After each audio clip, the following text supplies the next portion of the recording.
Hello, good evening, everybody. My name is Elise, and welcome to my tea table. I say good evening. I'm not used to saying good evening on Mondays. Usually I like to come on early in the day, but I had quite an exciting day. I don't know if exciting is, I guess that's a good way of putting it, a nice way of putting it, but a little stressful because my flights into India have been canceled. And putting in, hey Don, good to see you. Happy Monday to all of you. Thanks for hanging out. Yeah, so I've just been on the phone for the past 3 or so hours on hold with various customer service agents, getting all of my trips formally canceled. And of course, refunds if possible. That is one nice thing. Most of the airlines right now are being very understanding about canceled trips during this time. The situation in India is it's quite dire, and I've been back and forth communicating with all of our partners there about the safety in logistics also, and really that's the main issue. I think that it's very feasible to travel safely, especially being vaccinated, but when the country is in a lockdown and all of the different state governments are trying to do what they can to. Yeah, Michael, that's smart. Yeah, I heard even Nepal, so Nepal, I wouldn't have even been able to travel to. They last week or earlier this week, they sealed the border between Nepal and India. So, yeah, it's a good thing you were able to get the flight change. It's, completely unpredictable. When I booked this trip back in early March, it seemed like it was going to be a very easy, smooth trip. And, over this weekend, I had been doing a lot of work to prepare for the trip. I had even told all of our customers to get their orders in before I leave, because I wouldn't be able to pack all the orders while I'm gone. I mean, I guess I get to deliver the good news that I'll be around to help out, but it's okay. Worse things can happen. Better things can always happen too. And we just focus on those things and find the bright side and everything. So bright side is I'm still in the States. Other bright side is I put together this incredible IRL mobile streaming rig. And I was excited to take it in India. Basically allows you to move the camera around very agile and control the stream from cell phone. So I could have kept doing all this live streaming, from Origin, from the tea factory, hanging out, making tea. But now I've got to think, where's another cool place that I can go to play around with this equipment and do some IRL streaming with you all. If you have any suggestions, maybe I could do a little road trip. I was thinking at the very least I could go to California.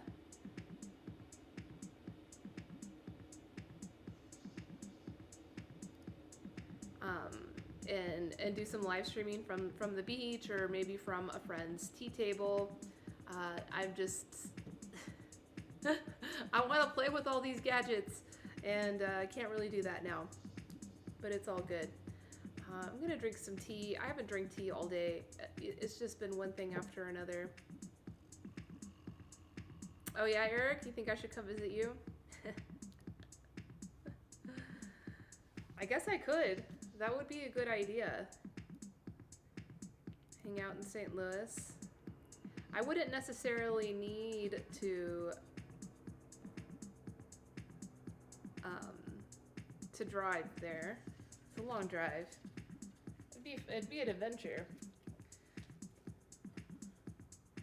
But I mean, really, what I should be doing Hey Rhino, how's it going? Good to see you. Much love to you. Thanks for coming by, hanging out at the tea table. It's good to see you, Rhino. Did you have a nice weekend? It's a freaking long drive for sure. All right, let's see this tea. Let's see the tea. Yeah, Rhino, I was just telling everybody that I unfortunately today had to cancel my trip to India. I was all packed up and ready to go. I would have been leaving on Thursday, but even the flights had been canceled. India is like, by the end of this month, everybody is telling me they're expecting the entire country to be on a lockdown. Gotta be safe. Gotta be safe. Gotta keep the people safe. It's just been really hard for them to control this current wave. Well, I'm not sapping just yet, Eric. I'm just setting everything up. That was some nice warm water, man. It's been a long time.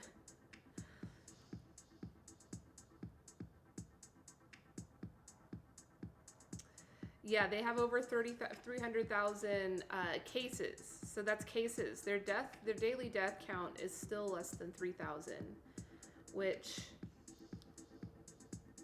you know, if you kind of side by side the wave that we had here, there's some commonalities, but then there's also some alarming things. The spike is a lot sharper than what happened here a few months ago.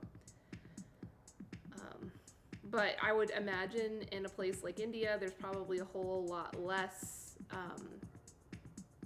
like over-reporting, or I should say a whole lot more under-reporting, because a lot of the healthcare system there, you know, is very like, what's the word? Disconnected and decentralized.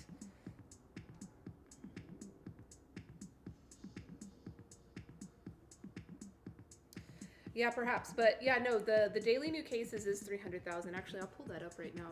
We can look at it.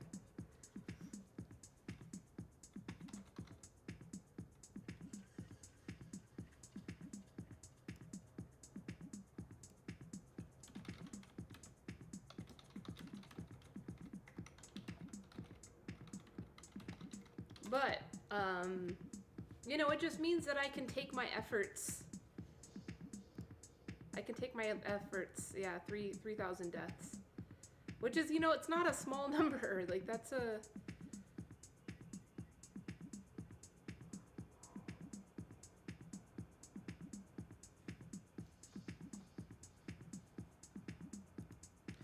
So this is the daily cases. So you see it's peaking over 300,000 since last week. So that number, Rhino, you were right about. But you see how sharp this is? Let's see. Let's add United States here.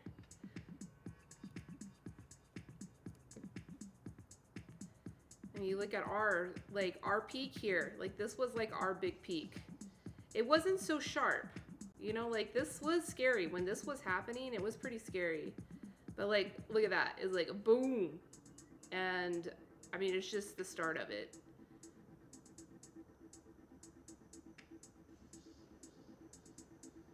Yeah, 300,000 deaths. Yeah, the spike is what's scary. So, you know, like, I know that I could have traveled safely. Just because I'm vaccinated and I would be only going from airports to directly to the villages without, you know, doing any work in the cities, any meetings, which, you know, I originally had wanted to do some business meetings because I got to arrange some stuff in Mumbai and in Calcutta, but I don't think it's a good idea at all for anybody to be there. So I'm just going to have to arrange for all of the samples to get shipped over. Let me change this depressing-ish here. All right, so Eric, you want to know what tea I'm sapping? I'm sapping a beautiful yang cha. I forget which one it is. It was just like unlabeled in a bag, but I'm pretty sure this is the yang cha. It smells like one too. Rock oolong from Huishan. I don't think it's like one of the main cultivars that we usually work with. So that would be like the Rogue Way or the Da Hong Pao.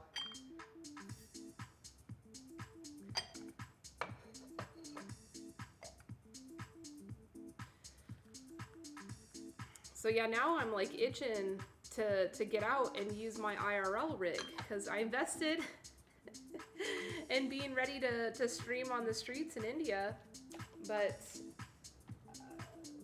not gonna be good now. So I'm gonna try to figure out some other places to go.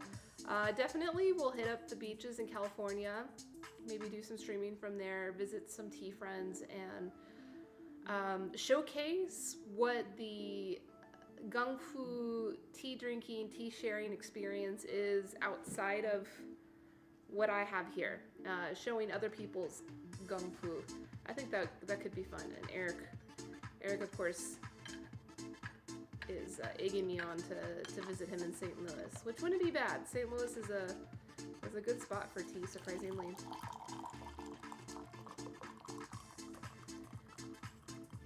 With the gooey buttery cake. But no pizza. No St. Louis pizza. None of that. Is it really pizza? Hey, homie. Homie for Noomi. Thanks for stopping by, saying hello. Thanks for hanging out with us last week during the special 420 stream. We had a lot of fun that night. I'm still reeling from it. The musicians too, man. I'm excited to get all kinds of musicians to come in here and create with us.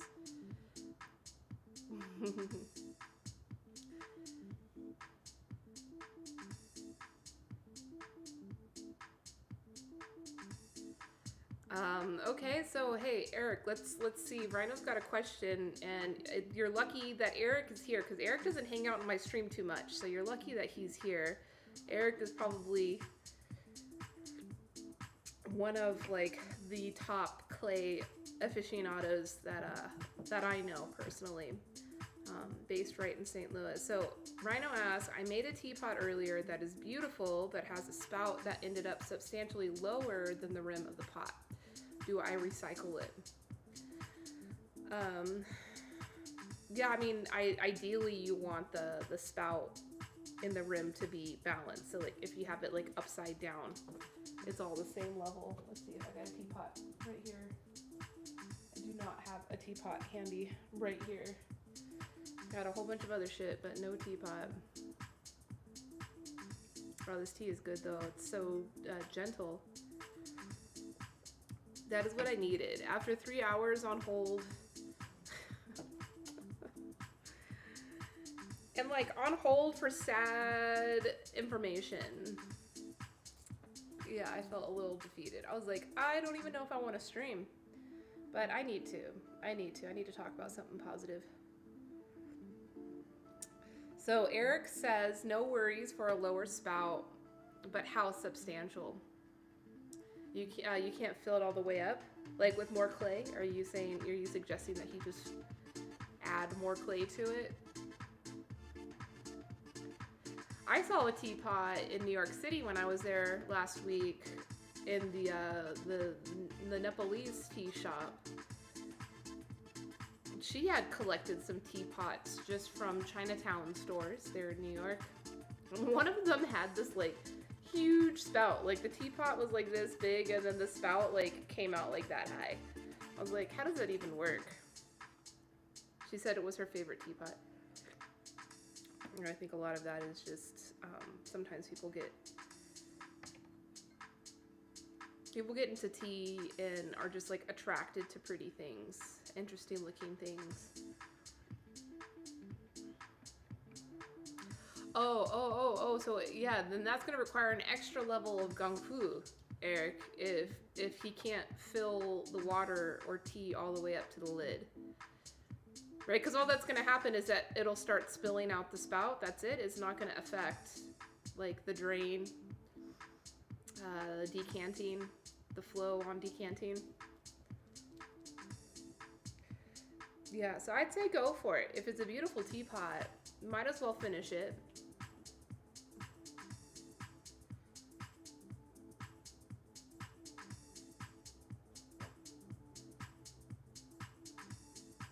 Oh yeah, Eric, I saw on your post that your teapot broke. You should make a little planter. That's what I always like to see people that collect a lot of teapots and inevitably they break. Or like at a studio, I went to a studio one time in Chaozhou where they were crafting teawares, teapots, and they had a bunch of like wasted, junk. Hey Jamie, greetings to you too. Maybe I should go to Taiwan. I think I can go to Taiwan. I should just go to Taiwan. I'm like itching. I need to go somewhere. See something. Feel productive. Get some business done. It's too broken for... I sell it though. You could do something. Just like a creative little thing. But yeah, in the studio in Chaozhou, they were making like succulent garden with all the broken teapots. It was really cool. Yeah, no virus. So yeah, but to visit Taiwan, like if I wanted to go to Taiwan, I think there's a mandatory quarantine, but I'm vaccinated, so I wonder if there's,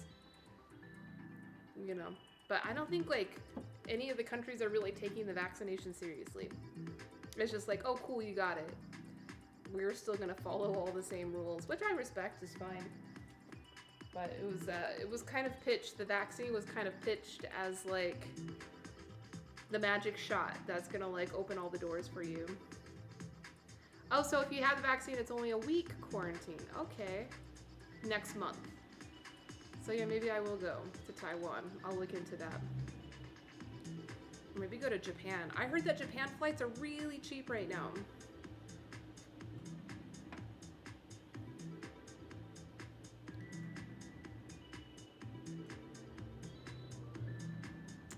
Oh, that's a good idea, homies. Hey Rhino, if you don't already follow Homies for Nomies, she's a glass blower. She makes some pretty sick stuff with glass. And she says that sometimes when there's a functional item that isn't 100%, she'll do a giveaway. I think that's a great idea. That's a good idea.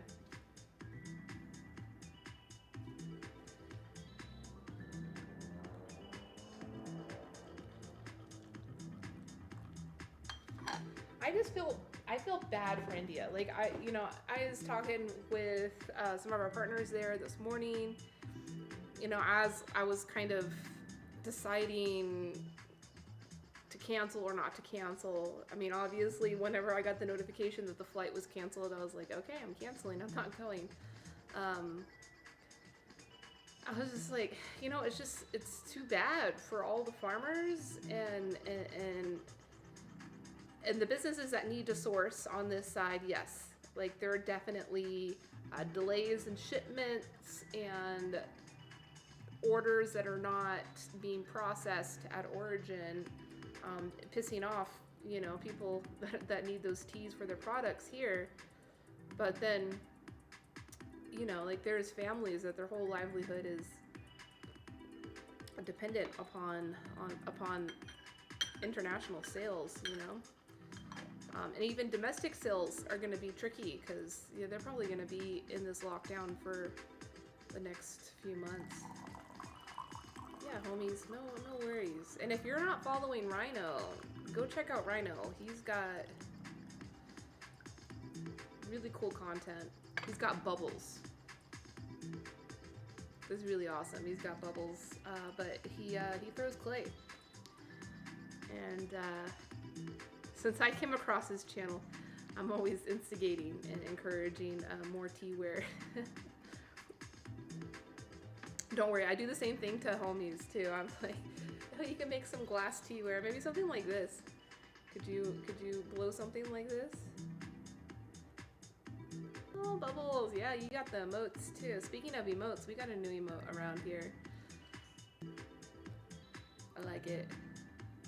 Oh, what?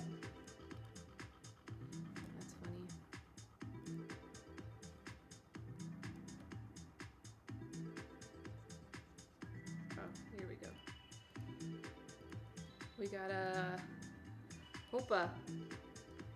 Hopa love.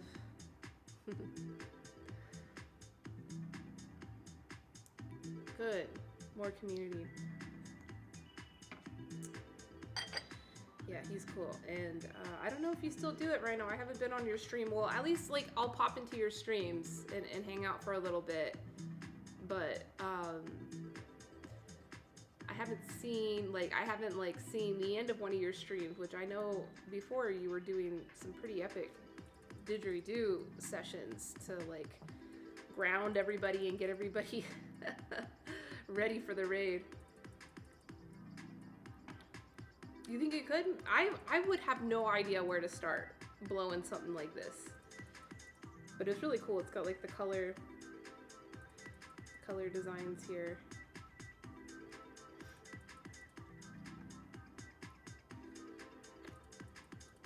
I'll be honest though, something like this, they're like manufactured in China in the factories, and you can buy them for like $12, $15.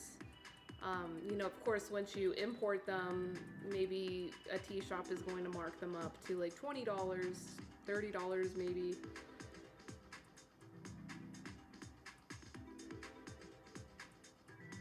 Oh, so you're still doing the didge. Awesome. I thought you were impressive before. Like, you do the circular breathing, which I've got a bunch of hippie friends that carry around a didgeridoo with them, and none of them, well, Ashley's my only friend. He does the circular breathing, but you can do it for like over 5 minutes. I don't think I've seen that. You're very talented. But I could see the sound. It's tricky. Like the 420 show that we did last week with the band here. It took us a while to sound check to get it just right, because the speakers just kept blowing out, or everything kept peaking, because yeah, it's loud.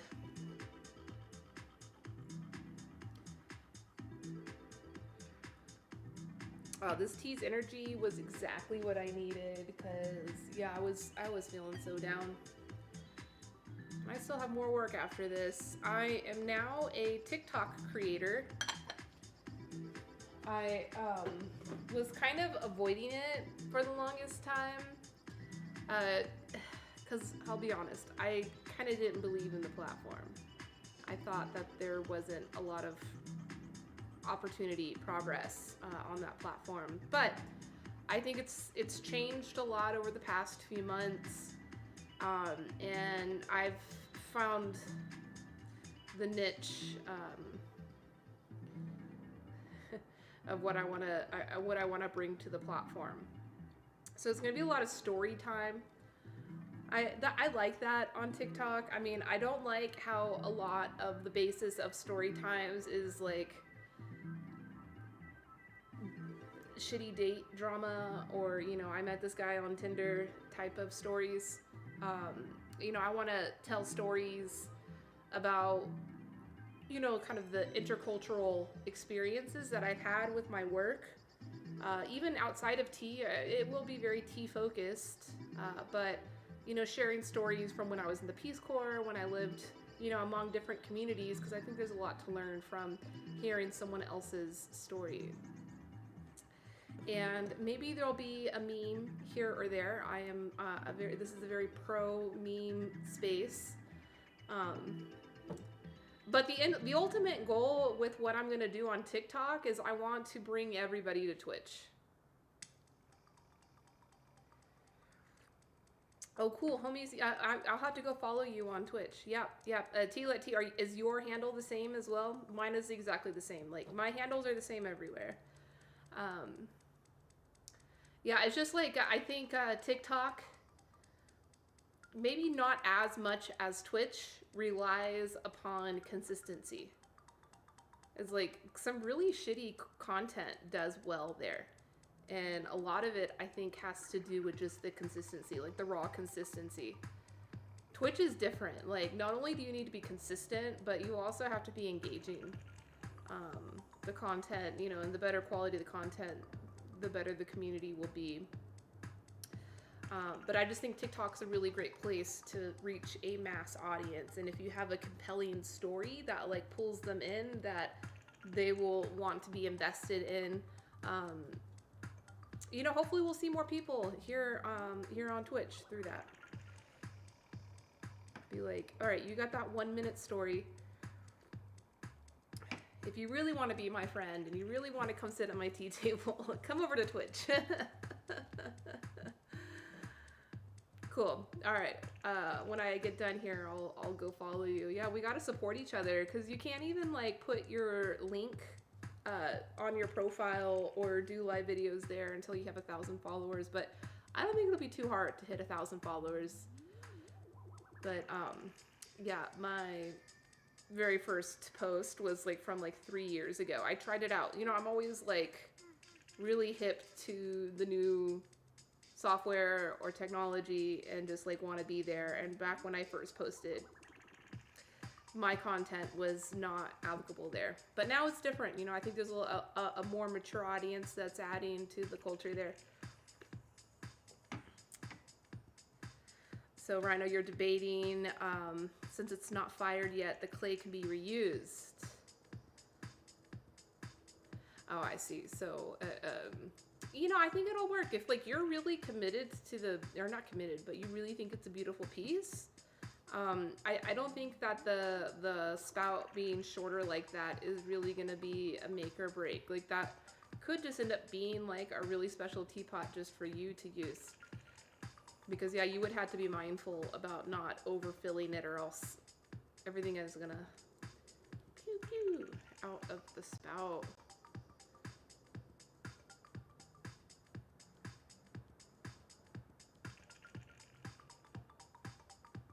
Oh, and Michael, I don't know if you're still here, but you asked a good question. I'm gonna answer that right now. Is that how did the lockdown affect logistics for tea exports? Like big time. And I was talking to someone this morning, actually yesterday morning, that was trying to assure me that logistics in India are just fine. I'm like, bullshit. Like everybody is trying to like lie to me. And not just to me, like it's just the whole industry. Everybody's trying to pretend like there's not a problem. And they said, yes, yes, yes, it'll go out on time. Yes, yes, it'll be received on time. But just based upon exports that, you know, we're currently waiting for, and seeing how chaotic people's energies are, and like the lockdowns happening, I think there's a lot more delays and problems than what people in the industry are confident to say. And you know, I've been feeling this way for months. This is not a new thing, and that's why I started talking about hiring a freaking boat so that we can autonomously get all of our product over. But shoot, with the country locked down and I can't even get over there. Yeah, and so China is also backed up. And China's backup was affecting India even before they started having this recent spike. Because the problem in China was there was a vast increase of exports due to all the online shopping that had happened in 2020 because of the pandemic. Yeah, of course, people are afraid to lose the sales, and you can't be afraid. Like, you just gotta evolve and figure it out and just be bold and walk right into it. Like, I'm not afraid to honestly tell our customers, hey, this is realistically what it's gonna be like. Because everybody else is trying to say, oh no, there's no problem. We'll take care of it. It'll get taken care of. And just like waiting to ask for forgiveness versus just like being transparent up front. So China had increased exports all of 2020, even up to now. The holiday of 2020 was just crazy for Chinese exports because, you know, we love Amazon.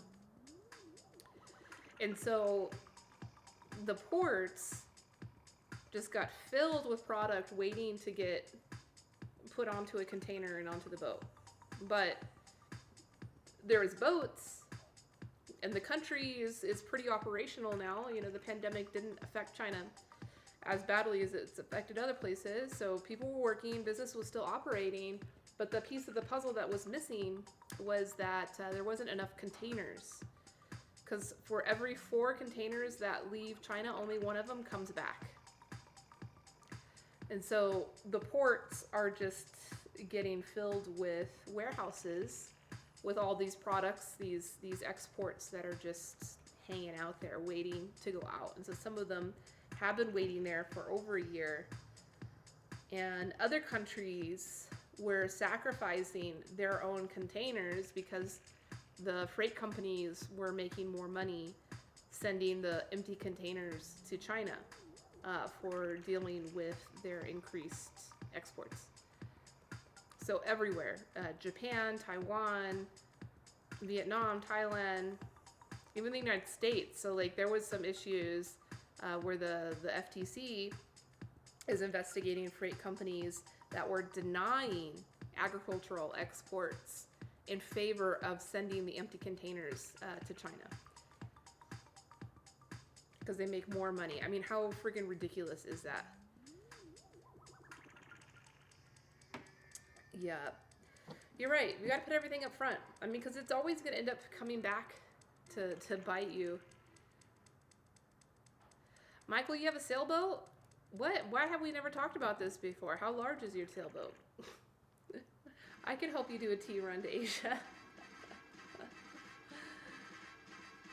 I mean, at this point, it may be the only way that we can efficiently, first of all, get to India safely and pick up the tea.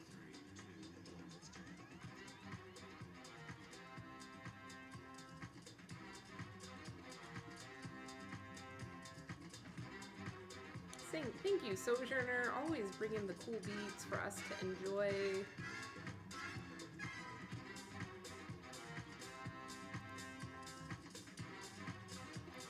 Most of the music on this playlist is all original. This is a remix, but this is this is from like Cowboy Bebop.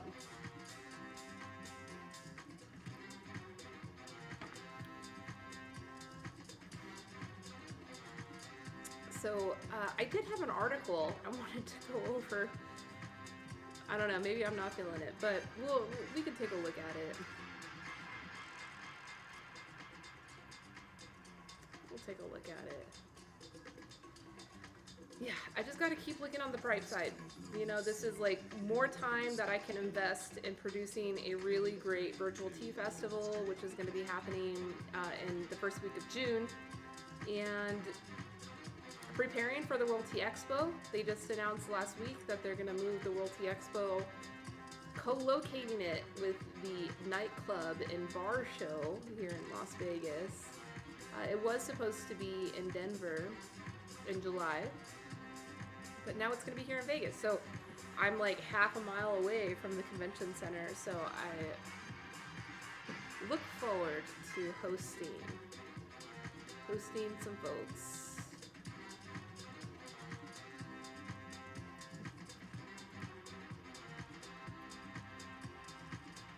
I like that. Everything happens in your favor, even what we view as setbacks. It's true. That's why surrendering to the flow is so powerful. It can be so challenging, especially when things don't go the way you think they're meant to be going or favorable for your goals. And some people like dwell on that. It's just like, man, it's always against me. The world is always against me. And it's like, everything happens for a reason. Who knows? There could be some other hidden blessing that comes along. Education, of course, is one of those things.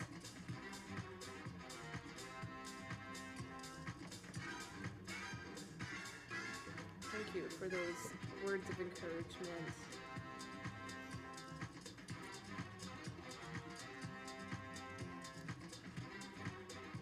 So, I want to kind of still stay on the topic of restaurant workers because it's like Another big thing going on that I don't think people are taking as seriously. Yeah, much love. Oh, Eric, you're gonna bring your little what do they call you, fuddy duddy? They're gonna bring your little fuddy duddy viewpoint here, or what? You're trying to be a fuddy duddy. It's cool. I welcome all. You want to be a fuddy duddy, you want to rain on our parade, it's fine. I accept. That happens for a reason, I have a friend like you who always keeps the pessimism flaming. I don't know if that's the right word. Gas in the pessimism, though. That happens.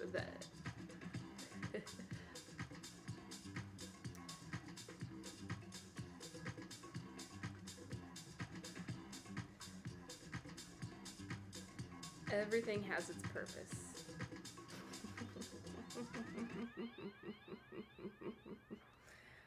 Eric, T Sleuth and I, Eric, I'm sorry, I'm doxing you like crazy right now. We're friends in real life. We're IRL friends for a long time, so it's not pessimism. It's real as. That's a relative thing as well. Oh, that's funny. All right. Yeah, so restaurant workers, there's just like this mass protest happening right now. And haters, or I shouldn't even use the word haters, it's just people that aren't willing to open their perspective about why the restaurant workers haven't been rushing to get back to work. They've all been saying, oh, they're lazy and they're making more money on unemployment, so they're just going to sit and collect their unemployment. And the past few streams, I've been talking a lot about how maybe there's another side to the story that we need to look at to truly understand why this is happening. And yeah, I truly see it as unorganized labor protests like we've never seen before, which is really great. Like I'm all for that. Especially if it's able to happen without some type of like political mechanism or unionization. Like this is like legit, like people just making their own decision and affecting an industry without any kind of organization. But this article I found today is not necessarily about that, but it is about direct support to restaurant workers. And a lot of the government assistance and a lot of the things that you are hearing in the news about bailout for the restaurant industry is all financially supporting the restaurant, like the business owner, versus directly supporting the workers and trying to ask questions around the workers. So this organization, I found this article, this is an Eater, so this is like, it's legitimate journalism, but at the same time, it's an Eater, so just full transparency on that. But this is about the Restaurant Workers Community Fund. It gained prominence for providing financial relief to service workers during the pandemic, and now it has a new program dealing with racism in the industry, which is something that we have covered in great depth through this series, Dignified Hospitality. Yeah, I didn't do a good job of introducing the segment earlier, but every Monday I come on. I typically come on a little bit earlier, and if I'm traveling, I'm usually streaming IRL from the street, eating street food. I seek out all the street food wherever I travel, because in my opinion, in my perspective, I think that could be a piece of the puzzle that could really help this whole situation and problem, like really bring autonomy, dignity, respect, quality, and sustenance to our food industry. Bitcoin, you want to come say hi? Yeah? Here, come on.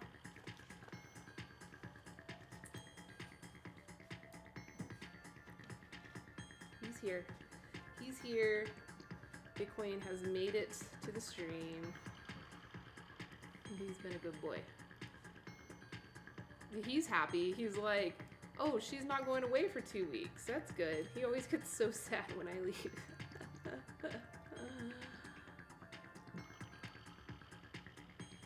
All right. Since the early days of COVID-19 pandemic, restaurant workers have been deemed essential, perhaps not officially by local authorities, but certainly by consumers who continue to want the convenience of meals prepared and brought to them by someone else. Without substantial support from the government, the chefs, waiters, dishwashers, bartenders, and grocery store clerks that make up the food industry were pushed to work in hazardous conditions. Choices for many were limited: keep working, get paid, and risk getting sick, or stay home, lose income, and possibly be fired. Bitcoin.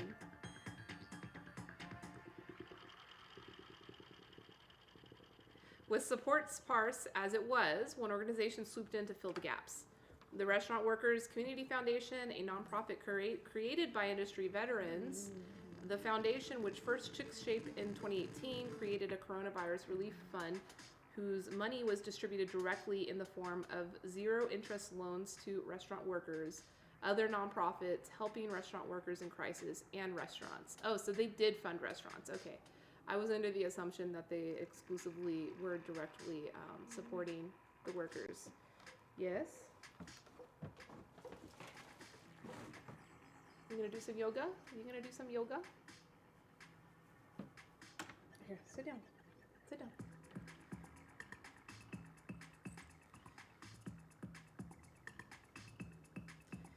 Soon, the foundation's logo, two hands holding up a tray with a pineapple on it, was all over social media, something of a rallying symbol for people frustrated by the government's inaction.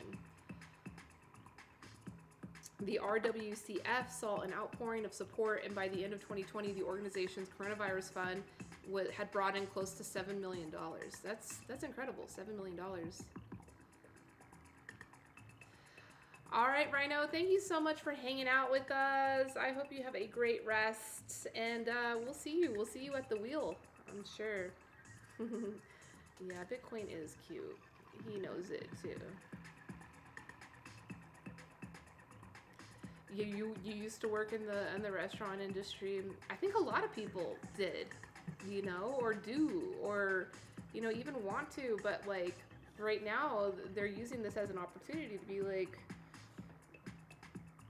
maybe there's other ways that I can bring dignity and autonomy to my work and to my life. On Bitcoin.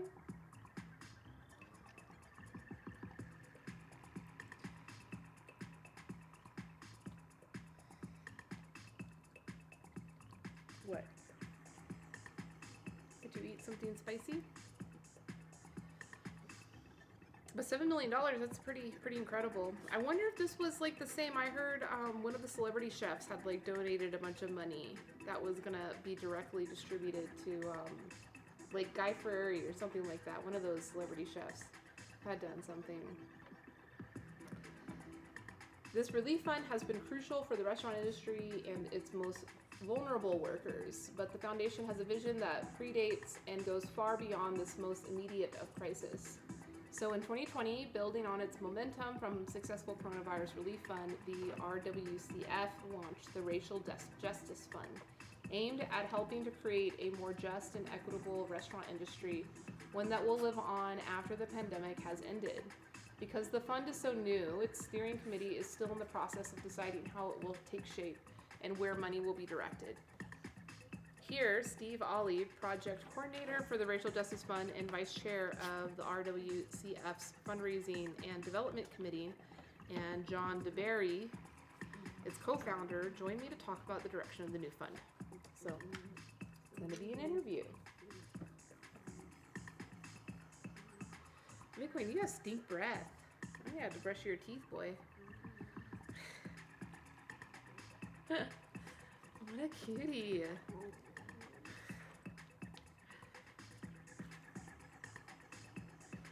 You're getting out of frame, boy. You gotta stay in frame. Everybody wants to see your cute face.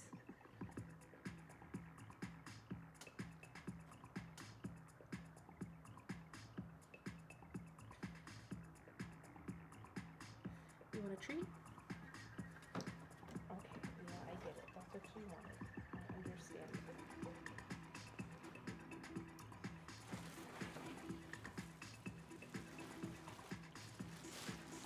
Let's get the boy a treat. Oh my god, oh my god, oh my god, oh my god.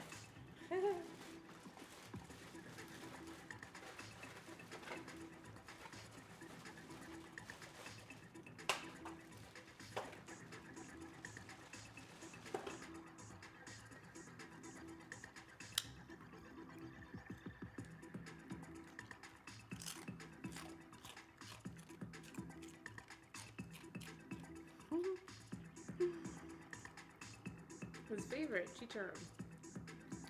Give you all some puppy ASMR.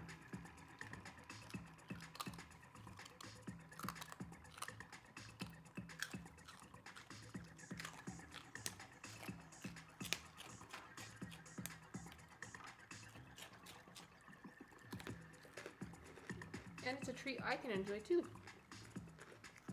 It's so crunchy.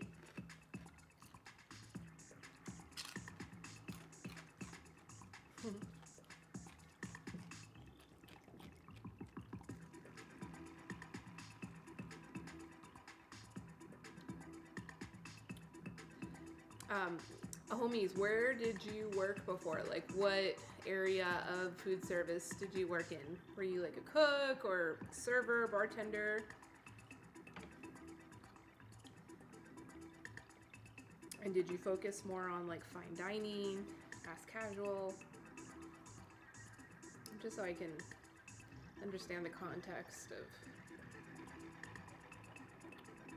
how you used to work.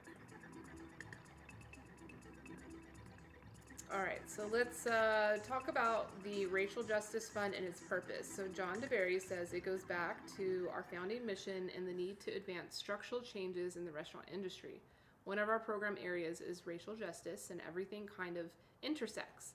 How much people get paid, gender and race, mental health and ability, all these things are intertwined.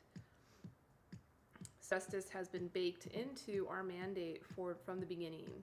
We had been raising small amounts of money up until the pandemic and sort of building steam and trying to raise enough money to be able to do something. With COVID, we created a fund that was very specific and gave donors a very clear sense of where their money was going. The COVID fund did really well for a lot of reasons.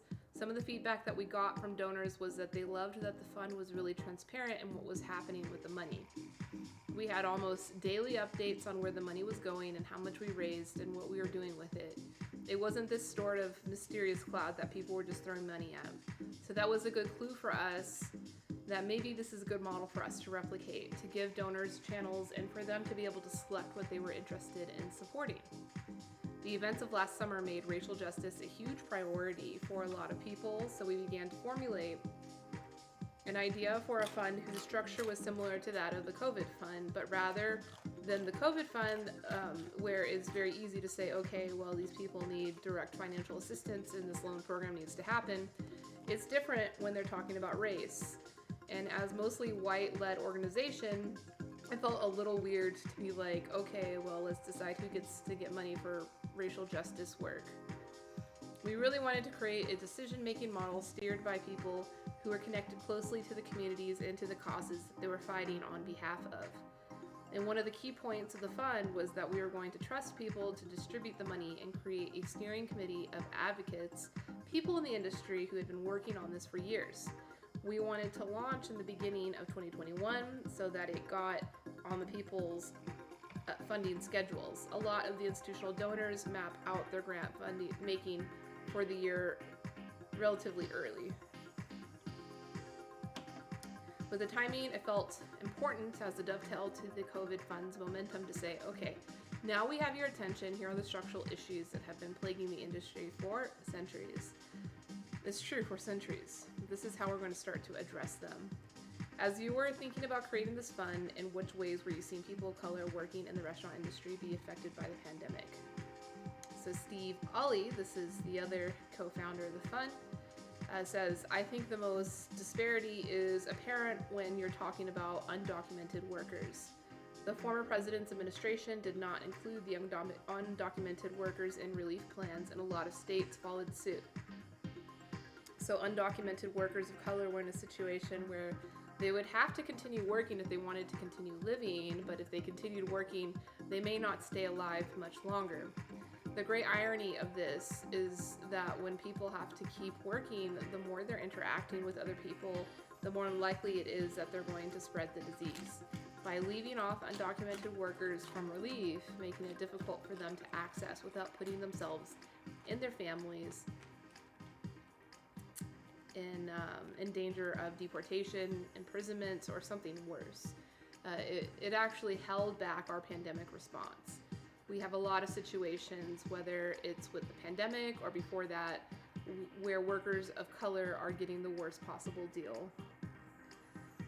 Also, as a worker of color, I look at this situation and I wonder, where is my future? How can I expect to live in a happy life working in this industry if from the beginning it has been based on the exploitation of my body, my labor, my passion? The issues that Black people face and the issues other people of color face, the issues Indigenous people face, come into the workplace with them. Your fear about how somebody is going to treat you, your insecurity in your financial situation and health situation, those things affect the way that you contribute to at work. And those things have all been worsened by the pandemic. Is that interesting for you? You think it's really interesting what I'm talking about? He's over here like,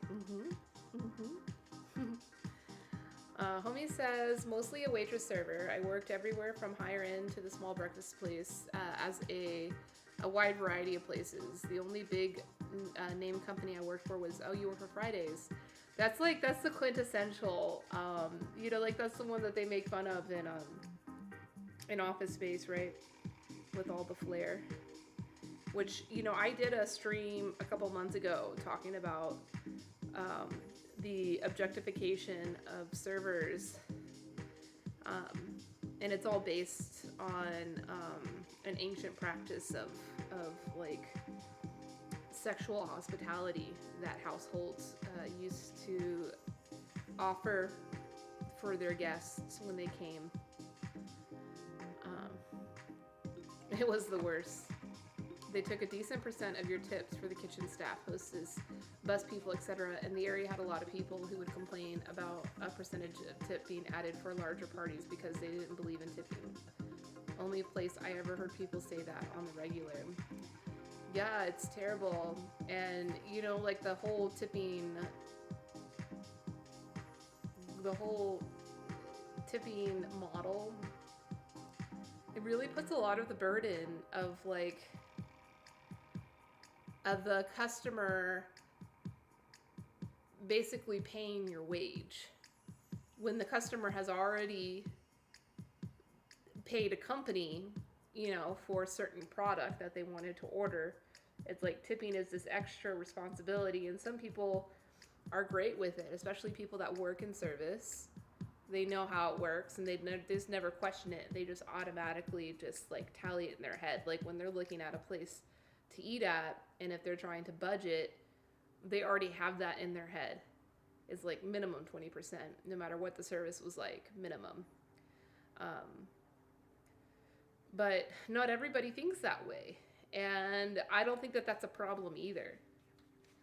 It's when we exchange value with somebody else or business, whatever it is, that exchange of value should be very clean cut, understanding.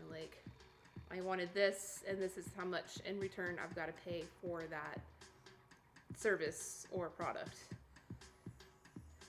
And tipping, and it's got its history of origin, where it came from.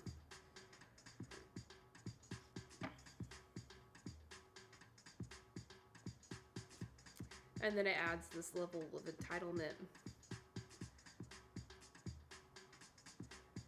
that you need to do something in order to get that tip.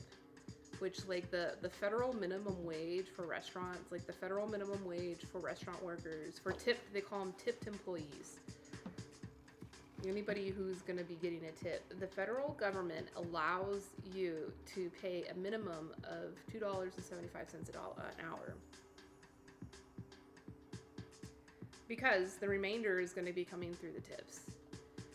And some states and cities have increased that number to something more reasonable, but federally, like across the board, it is, less than $3 an hour. So, that literally means that like your tips are it. And a customer can find a position of power. There's definitely a power dynamic there.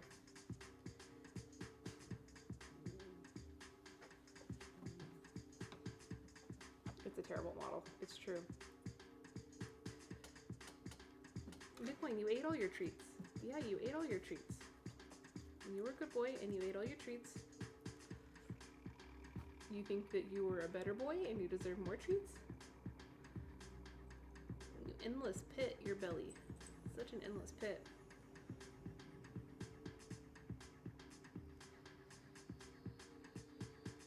Oh, you were getting less than $2 an hour. Yeah, it fucking doesn't make any sense. It doesn't make any sense.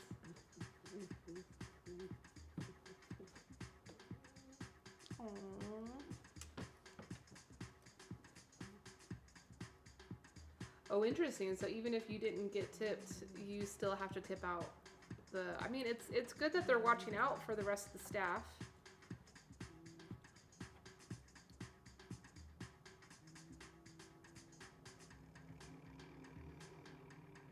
But it's just unnecessary. Yeah, I'm glad that you moved on.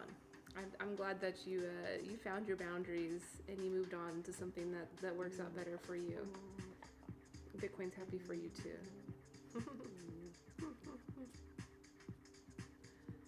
Hey, get out of my tea. You can't be in my tea.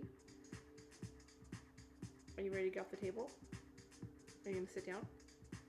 I'm gonna finish the article. You gotta sit down. Thank you.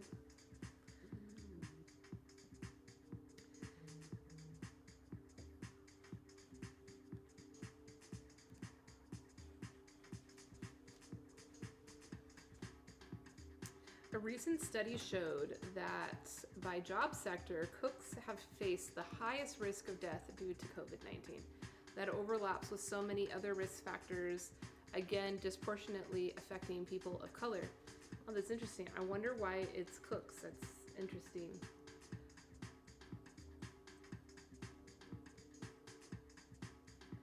They say in a literal sense, comorbidities are important to think about, and it's also helpful to use that as a model to think about the wider problem. I do want to emphasize that the pre-existing condition here is not being black, it's not being a person of color. It's fantastic to have melanin. The pre-existing condition is racism and the effects of racism and the history of it and how deeply it's ingrained in our systems. If the racist elements of the hospitality industry had been spoken to a long time ago, we may be seeing less mortality. If these things had been dealt with before, things would have been better now. I will not thank COVID for anything, but it's certainly revealed a lot about how things have been functioning before. Yeah, improper ventilation, and then like they're in a space and sharing the same ventilation where there's a bunch of people dining without masks on, you know?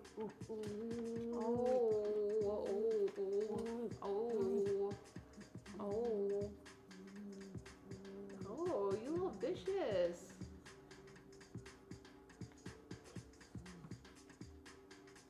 Sit down. So where does the fund come into play? He says the goal of the fund is to collaborate with people who have been working on alleviating these issues for a long time, especially people of color, especially femmes of color and queer people of color who have been very sensitive to these things directly impacting them. The goal is to work with them to extend the work they've been doing, but more importantly, it also comes up with new things we could be doing and funding in the industry to change the way it works fundamentally. Most foundations are made up of rich people or companies who have money to start off with and are just giving it away. But a community foundation raises money from the community that they're hoping to serve, and usually focuses on geographic areas, different identities like women and LGBTQ people, different religions. And for us, we're applying this model to a labor population, and as far as we know, we're the only ones that have done this so far. A lot of people on our board are deeply steeped in nonprofits and philanthropy and grant making, and then there's the other half of the organization made up of restaurant people for whom maybe this is the first exposure to the inner workings of a nonprofit or a grant-making organization. Okay. You're close, boy. With the Racial Justice Fund, it really about having the people on the steering committee come at this from a really fresh perspective and with really deep connections so that we can strategically deploy the money and not just compare this fund to the COVID fund. Because COVID in some ways a kind of straightforward problem. It took our board 20 minutes of deliberating to figure out where to direct money. But with racial justice, it's completely different. It's still the same mechanism. We're still helping move money from people who have enough of it to give away to the people who make the most impactful change on the ground. Bitcoin, are you going to apply for a teach our own grant? Is that what you want to apply for?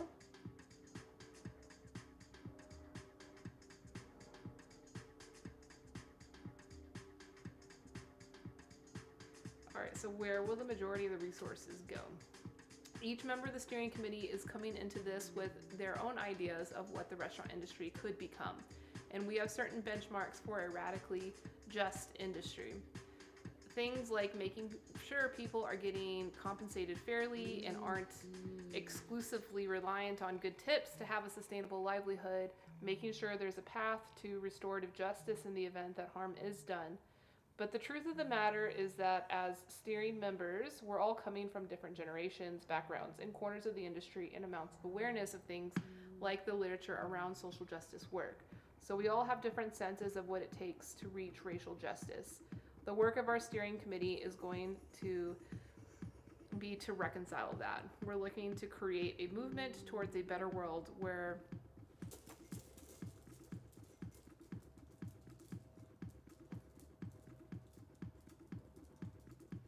Are you okay?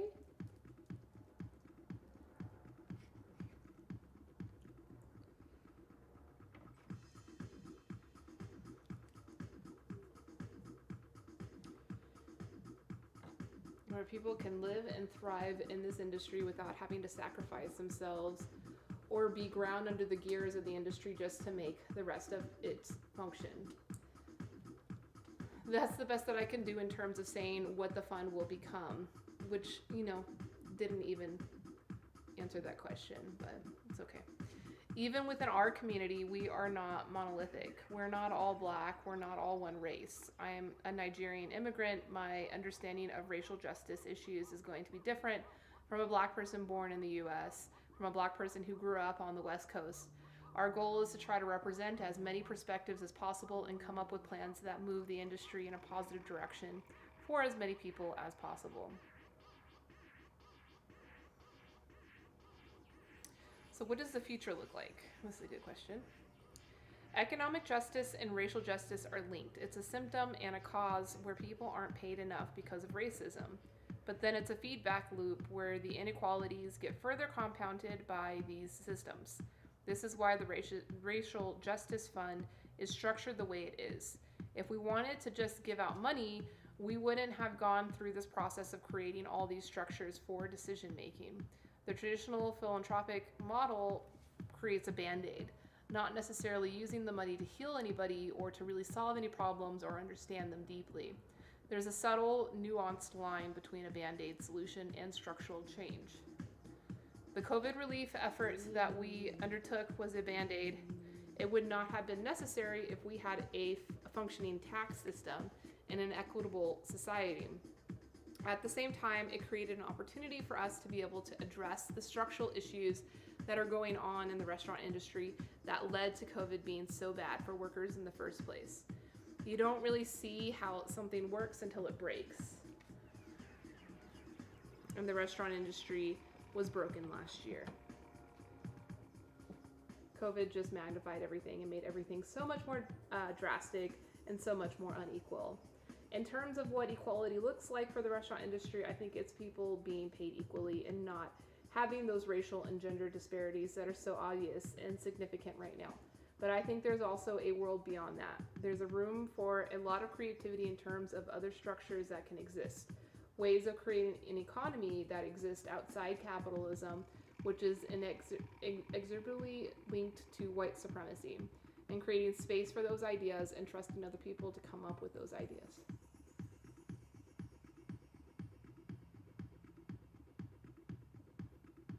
I joined the RWCF after I stopped working in restaurants because of the pandemic, with a realization that after times of crisis, there becomes an opportunity to rebuild.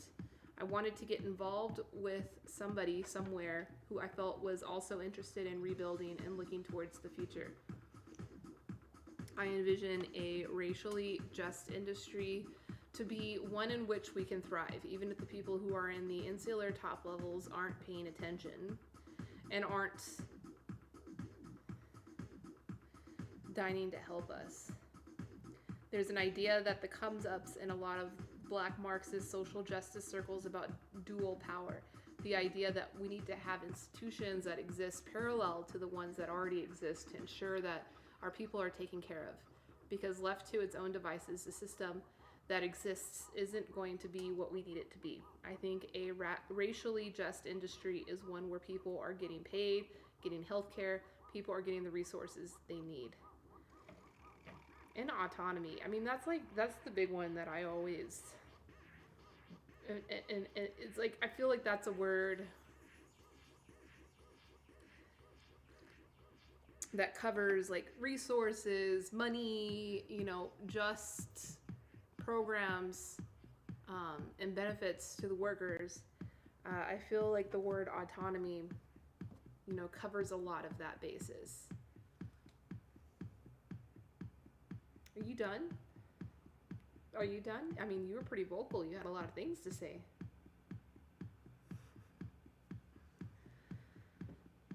So yeah, that was the article. That's the cool program, getting resources and advocacy in place.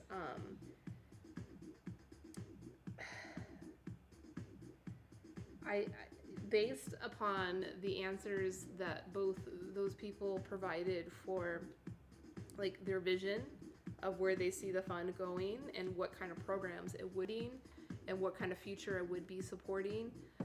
I feel there's still just so much more work in that area specifically of like figuring out what the steps are. And that's the whole purpose of this stream that I do every Monday, Dignified Hospitality Manifesto. So it is a manifesto. Am putting all of these ideas together and hoping to process something out of it that can be a game plan or a structure that the industry, business owners, and other stakeholders in the industry could use for best practices and knowing how to build more dignity, like bake in more dignity and independence and autonomy into the industry for everybody. So oftentimes, especially lately, I've been talking a lot about restaurant workers, but we can't forget, the farm workers. They're an important piece of the puzzle that often get overlooked as well. So I guess what I'm trying to do on my end and what I have the resources and the influence to do is, instead of raising money and doing these efforts through a nonprofit initiative, really inspiring a network of entrepreneurs in the industry to really make those changes themselves. And not just because someone else told us to. And that's why I'm such a fan of street food, because like street food is a legitimate business in hospitality that has very low overhead. The owner of the business can easily operate everything on their own with their own autonomy, meaning that they don't have to worry about providing benefits and just pay to their employees. A lot of times those operations are like family run operations, so everybody just kind of takes care of each other. And the other important piece of this is the final consumer, the final customer who's actually going to be eating the food. We cannot forget about them either. They deserve healthy, nutritious, affordable, convenient if need. You know, I think convenience is a big, valuable, valid demand from the consumer. I think like street food hits all of those points on it, and also then allows it to remain affordable.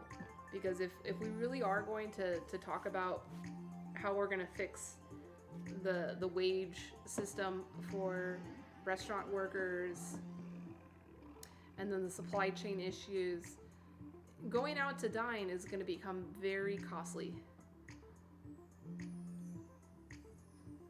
And you know, most families aren't going to be able to afford that.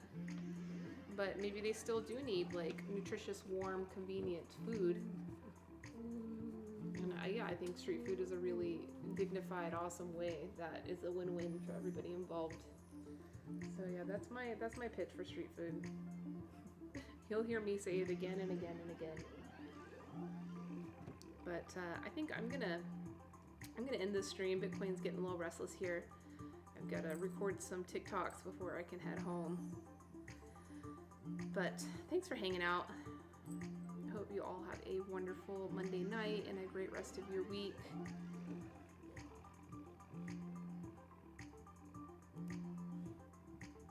We'll be seeing you around. All right, Instagram, we'll see you next time.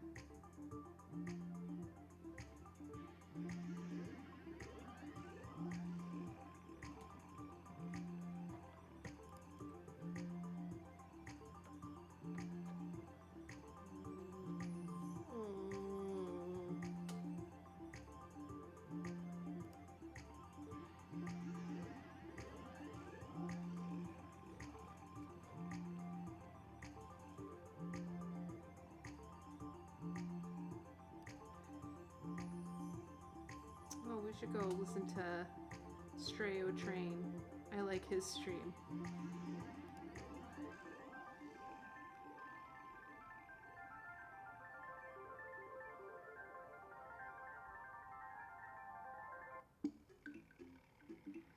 Yeah, Brian. Oh, thanks. Thanks for dropping in.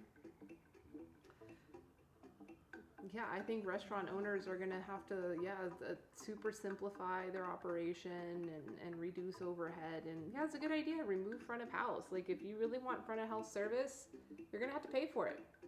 You're going to have to pay for it.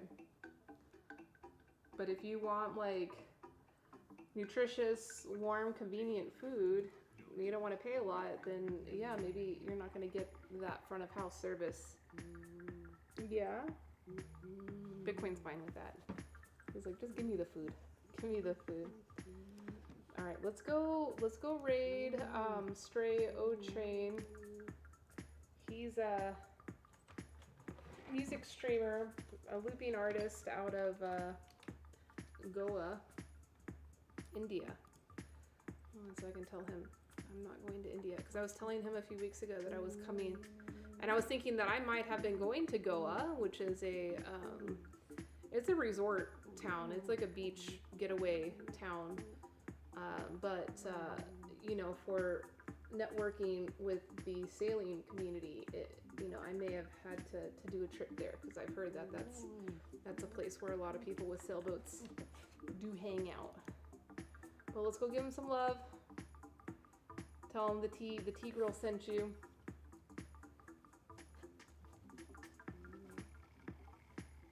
And Bitcoin, we're all ready to go. Let's go.